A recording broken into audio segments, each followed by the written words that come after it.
All right, it's on. Me versus the bedroom slide. We'll see who wins, because this bedroom slide has not been working right.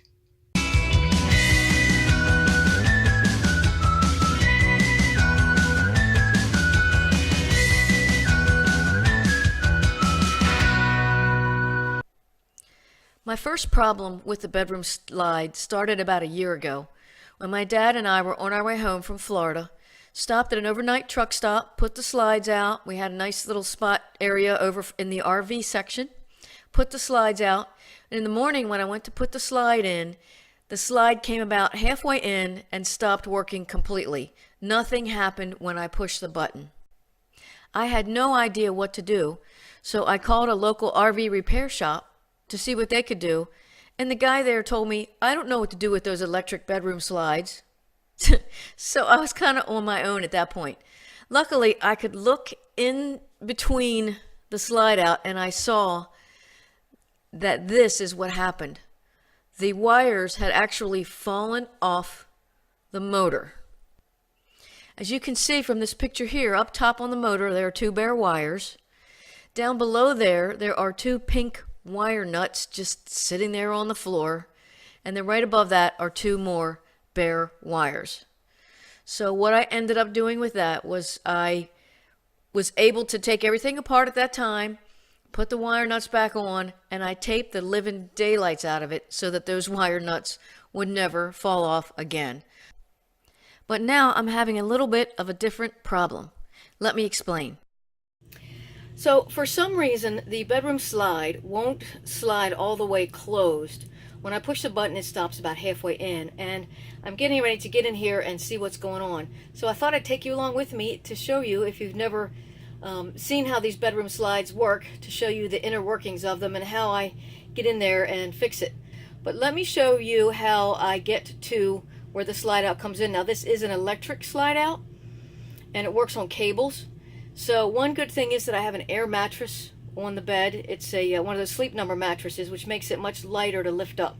So let me show you how I get here under the bed to the slide out mechanism. I'm thinking that it might be a piece of carpet that is getting stuck, that it's rolling up over. So let's see if that's what it is.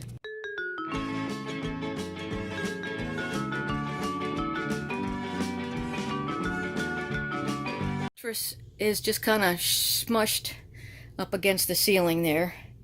I actually have a queen, because I had a queen size before I moved in here. It's a queen size mattress on a king size platform. So these little wooden ends can be very pointy when you jam your legs into them. So I put little foam pieces on them. Now in order to get to underneath of here, I need to take these hinges halfway off. I have to take these two screws out so that I can pick this piece of wood up. Let me go ahead and do that. Oh, it's hot in here. Let me turn some more lights on so you can see. So I took these screws out here just so I could get this piece of wood up. And now I'm going to, let's see if I can set the camera down. I know this is never easy, right? So I can pick this piece of wood up from this side. There we go. All right. Now the other thing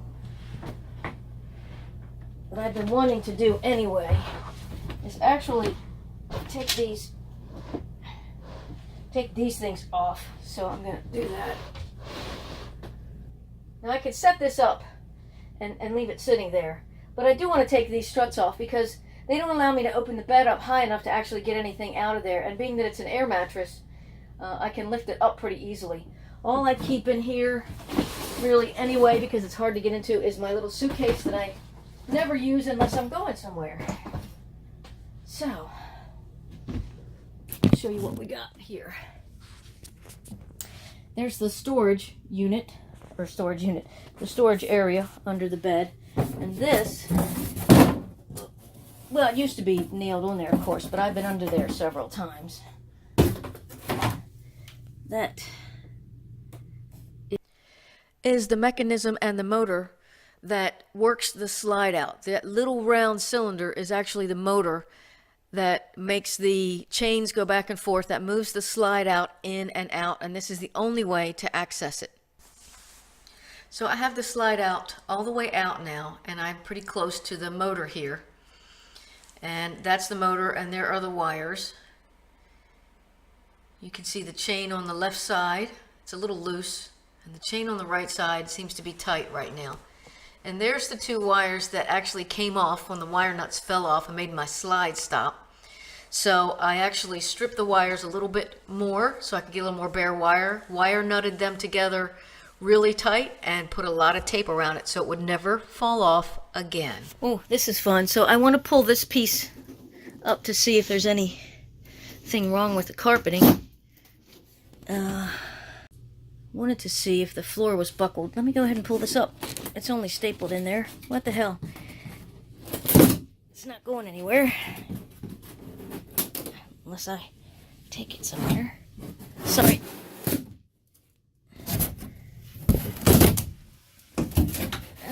Alright, so. Sorry about that.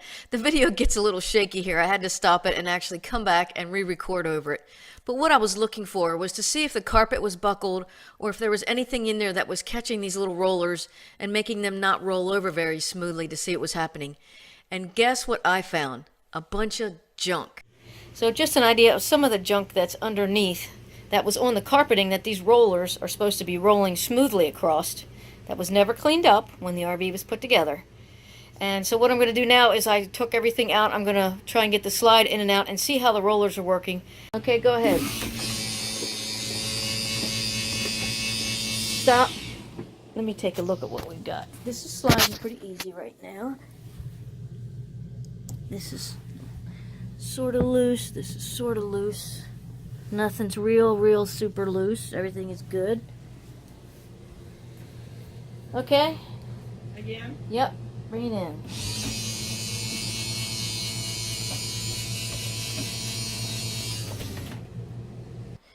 So this is where the slide out has been stopping about halfway in from bringing it out. It just stopped by itself. So let's see what's going on underneath of here.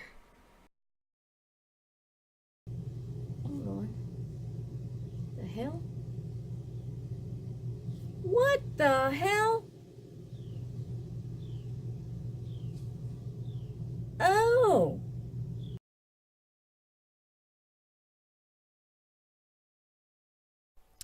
Well, it seems I found the problem. Those two little, I don't know, maybe you could call them a cam or something like that.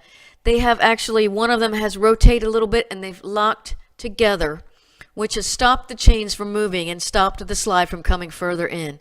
If you go up and look a little further, you can see right here that one of the cables has actually snapped off of the cam.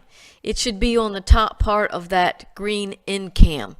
So I'm going to have the slide out moved out a little bit more, and then we'll look and see what happened to it.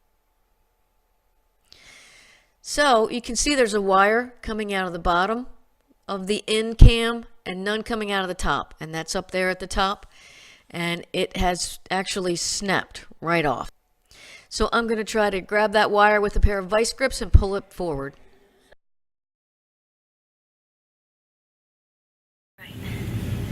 So, sorry about the shaky video. I was able to get the vice grips on this and pull this wire back a little bit. And I should be able to run it back into there. Piece that was sheared off. So it was sheared off here. And if I could just take this little thing off of there, then I can put this on the little piece that's through here.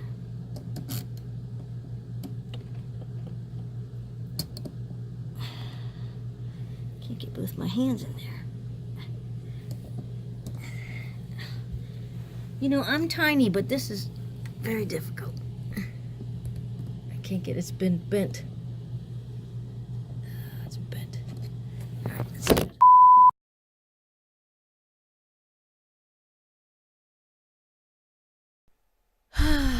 I was really hoping that this would be an easy fix, but as it turned out, it wasn't. That little cam right there that I'm putting it back in right now, was mangled to the point where the two cables would not fit back in there, would not line up to fit back in there. So I had to take it all apart, take it out, and bend it back so that the cable bolts would fit in there properly. I've gotten them in there now, put them together, screwed them in tight, and now I am working to put it back together and hook everything back up and see if it works properly. So now that I have everything hooked up again, I've got the slide moving. Sorry about the shaky video, but you can see that those two cams which are attached to those chains are now moving freely past each other, and everything seems to be okay. A few more adjustments and we're good.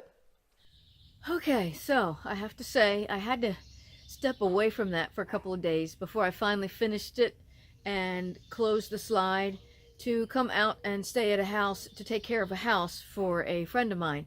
So I got the slide working. Those two mechanisms are now passing each other freely.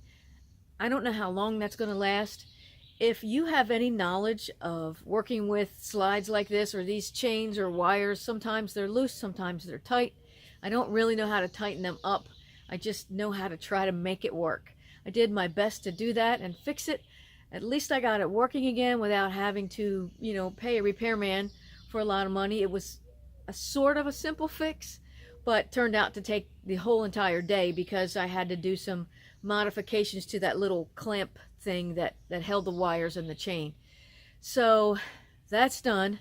I hope it gave you some insight into how the slide works if you ever have problems, and gives you a little confidence so that you can get in there and take a look at it if anything's wrong with your slide. Keep our fingers crossed that it's going to work for now. Thank you so much for watching. I hope you have a wonderful day. And hey, if you like this, subscribe, because I'm getting ready to go on some trips. I'm getting ready to go camping on the motorcycle with the dogs to Assateague Island. And if you've ever read the book or heard of the book Misty of Chincoteague, Chincoteague is right next to Assateague. There are wild ponies there. It's a really cool place. I've never been camping there, so I can't wait to see it. So keep an eye out for that. I'm going to be posting some videos from there, and we'll see how Tigger and Roo like the ponies. Thanks so much. Have a great day. This is Melissa wishing you blue skies, smooth roads, and safe travels. Bye for now.